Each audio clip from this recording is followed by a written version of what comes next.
Attention, si vous comptez utiliser votre voiture ou votre moto prochainement, écoutez attentivement le message qui va suivre. Il contient des informations que vous devez absolument connaître avant de prendre la route. En ce moment même, les fabricants de radars et les pouvoirs publics sont en train de mettre en place, main dans la main, un système pour s'assurer que chacun de vos petits excès de vitesse vous sera sanctionné et pour que vous passiez à la caisse, systématiquement, sans aucune échappatoire. Peut-être avez-vous déjà entendu parler des radars mobiles embarqués dans des voitures banalisées de marque Peugeot, Dacia et Renault. Il s'agit de ces voitures radars qui se fondent dans la circulation et qui peuvent flasher en roulant jusqu'à 9 véhicules à la minute autour d'elles, sur plusieurs fils. Quand vous êtes devant la voiture, quand vous la doublez, ou même quand vous la croisez. C'est une véritable arme de contravention massive.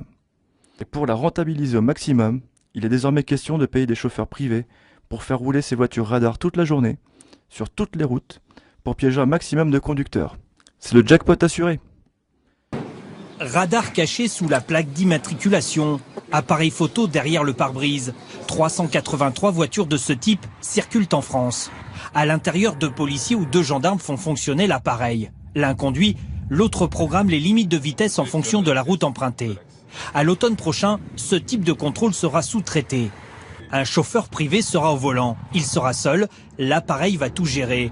Les limites de vitesse seront fixées par géolocalisation. Le radar va relever les infractions de manière autonome. Elles seront ensuite traitées par des policiers au centre de Rennes. Vous l'avez compris, aucun conducteur, même le plus vigilant, même celui qui essaye de respecter scrupuleusement la loi, ou même celui qui dispose d'un avertisseur de radar, ne pourra plus échapper à ces machines redoutables. Il n'y a pas une seule bonne raison de les laisser faire. Je vais vous expliquer pourquoi dans quelques instants. Mais avant, sachez qu'il ne nous reste que quelques semaines pour faire barrage à cette armada de voitures radars conduites par des chauffeurs privés. Nous allons avoir besoin de la participation de chaque conducteur pour organiser un grand mouvement de résistance à cette nouvelle attaque de grande ampleur sur nos permis de conduire et nos porte-monnaies. Je sais que beaucoup de gens penseront qu'en faisant rouler les voitures flasheuses partout sur la route avec des chauffeurs privés, nos dirigeants ont à cœur de nous protéger, d'assurer notre sécurité. C'est compréhensible. Qui pourrait imaginer les enjeux financiers colossaux qui se cachent derrière cette mesure? Et quand je dis colossaux, je n'exagère pas, voyez plutôt. Avec la privatisation, ils ont prévu de faire rouler les voitures radars 8 heures par jour, contre 1 heure maximum actuellement, avec comme objectif de passer de 1,5 million à 12 millions de PV. Si on fait le calcul et sachant qu'un PV vitesse rapporte en général entre 45 et 90 euros à l'État, multiplié par 12 millions de PV, on arrive à un total de 810 millions d'euros par an. Pour comparaison, la totalité des 4450 radars fixes et mobiles déjà en place ont rapporté 920 millions d'euros l'an dernier à l'État.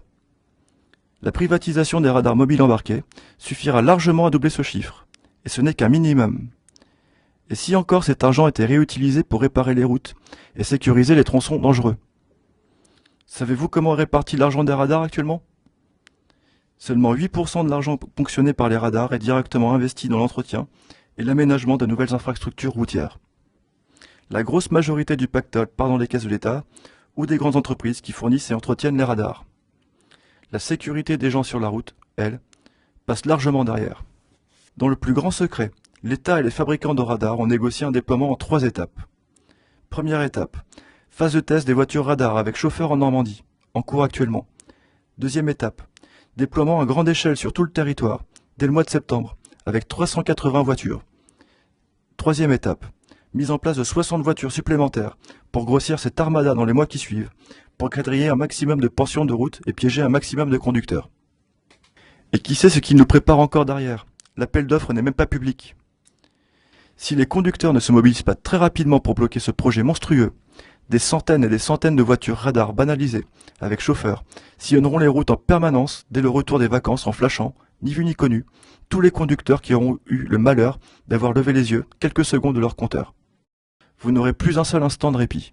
Vous devrez surveiller à tout moment votre vitesse.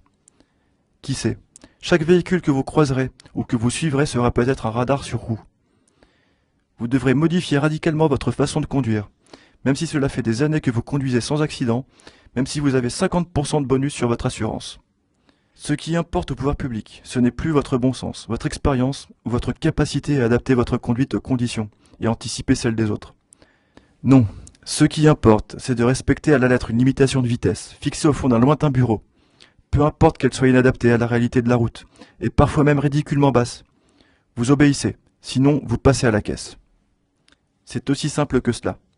Est-ce vraiment comme ça qu'on envisage la conduite de demain? Est-ce qu'on veut d'un pays où des machines espions contrôlent nos moindres faits et gestes? Un pays où chacun doit se méfier de tous les autres autour de lui?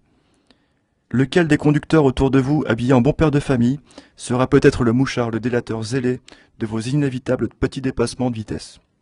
Est-il acceptable qu'on paye des chauffeurs privés pour se promener toute la journée dans le flot de la circulation, avec des radars planqués dans les voitures de monsieur tout-le-monde, pour faire du chiffre sur les routes et verbaliser à la chaîne les honnêtes citoyens? C'est ça la sécurité routière? Avec la privatisation des radars mobiles embarqués, les autorités sont allées vraiment trop loin.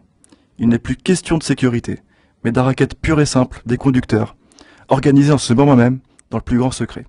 D'ailleurs, tout est prévu pour vous faire payer au plus vite. Une fois l'infraction relevée par le radar ambulant, votre numéro de plaque d'immatriculation est envoyé directement par la machine au centre de traitement des infractions à Rennes, où le PV sera automatiquement dressé, mis sous pli et envoyé dans votre boîte aux lettres. Il ne vous restera plus qu'à payer, car comment voulez-vous contester une infraction dont vous ne vous êtes même pas rendu compte? Vous, moi et tous les conducteurs responsables de ce pays, nous devons agir de toute urgence pour tuer dans l'œuf ce projet monstrueux, avant qu'il ne profite de l'été pour agir. C'est pourquoi je vous demande de signer dès maintenant votre pétition au ministre de l'Intérieur et de transférer cette vidéo à un maximum de personnes autour de vous pour qu'elles prennent connaissance du danger qui les attend au retour des vacances. Pour contrer cet escadron de voitures radar avec chauffeur, nous devons à tout prix faire deux choses essentielles. Premièrement, faire connaître auprès du plus grand nombre de Français le scandaleux business qui se cache derrière la privatisation des radars mobiles embarqués. Pour agir avant qu'il ne soit trop tard, nous devons diffuser l'information au plus vite. Pour cela, je vous demande de transmettre cette vidéo à tous vos amis, vos collègues, aux membres de votre famille et à toutes les personnes qui pourraient être concernées. Deuxièmement, remettre la pétition que vous pouvez signer en cliquant ci-dessous au ministre de l'Intérieur Gérard Collomb, avec les noms de 100 000, 200 000, 500 000 Français, lui demandant de stopper le projet de déploiement partout en France de ces voitures radars avec chauffeurs privés. Croyez-moi, si nous sommes assez nombreux, il sera attentif à notre colère. Il hérite du dossier sans avoir décidé de quoi que ce soit. Alors, si nous sommes des centaines de milliers à clamer notre colère, nous pouvons le convaincre de ne pas démarrer son mandat par un projet aussi scandaleux. Tout dépend de votre action. Je vous remercie par avance pour tout ce que vous ferez pour nous aider à stopper ce projet odieux et empêcher le déploiement de centaines de voitures radars conduites en permanence sur les routes de France par des chauffeurs privés, tout ça pour engraisser de grosses sociétés sur le dos des conducteurs. Cordialement, Pierre-Olivier Cavé, directeur des études et des campagnes, Ligue de défense des conducteurs.